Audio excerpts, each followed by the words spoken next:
I wanted to ask about the division of work. Like, was it? I know that Andre did elevators and brought it on the bus. Man, Andre did a lot of it. We just about produced most of everything. Big was not as much of a producer. So between Big and I, we did most of the production. Yeah. Would Big like bring About samples or like be Big like, bring yo, samples, man, Big have ideas, Big have hooks. But Big is the hook master, so he would bring the hooks and the different vibes to the music. Yeah, absolutely. And a lot of times, like, were you like, was it a thing where like you might have been better at programming drums and Dre was chopping shit up? Or like, I'm just trying to imagine y'all working. I'm more of the chopper and the melody person. I got you. I come with the samples and chop them and turn them into melodies and feeling. Yeah. Dre, to be honest with you, Dre is an all around, man. He is hell.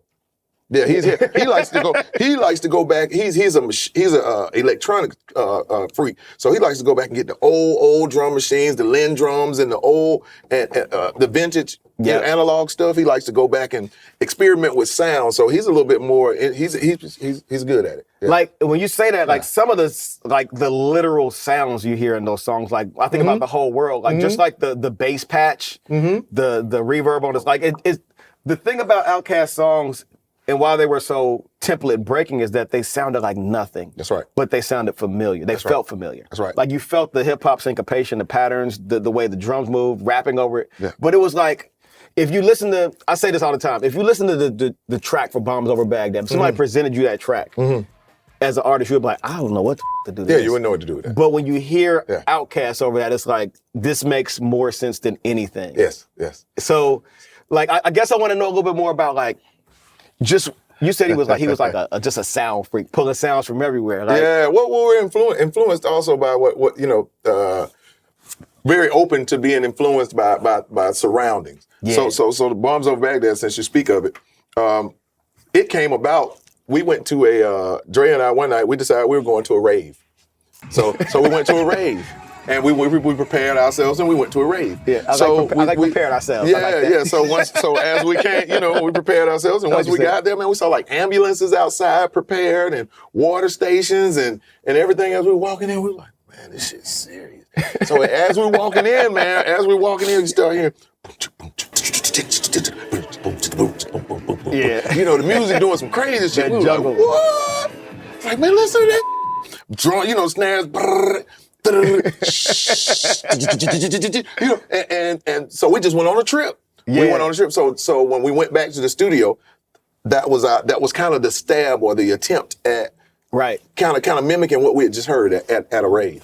And so that's where the vibe of Bombs Over Baghdad came from. That's one of those songs, man. I was saving this question for later, but since we're here, it's literally, if I had to name top 5 songs of all time ever. That's like 2 or 3. Like, because I feel like it doesn't define a hip hop sound. It just defines the limitless of music, like the limitlessness of music and the potential of like really going forth and digging deep into your sound. Yes, and at the same time informing you of life events, because that song is talking about at that time and it was also the Gulf War going on, and so Bombs Over Baghdad was pertaining to the war that we were involved in. And then y'all mastered the mid. It was like you had this high-minded the war, go for it, but it's bob your head, rag bob your head. Bob your head, ragtop. Like that shit. And ragtop is a dance for y'all that don't know. Ragtop is a dance in Atlanta. Okay. And so when he says bob your head, ragtop, that just really means just get down. You're like,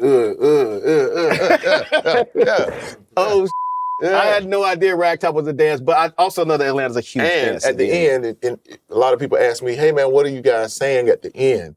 It says power, music, electric revival. Thank you. Yes, because some people don't know what it says there. So just to give you a little context there. And I think that in a time like right now, power, music, electric revival is what we need.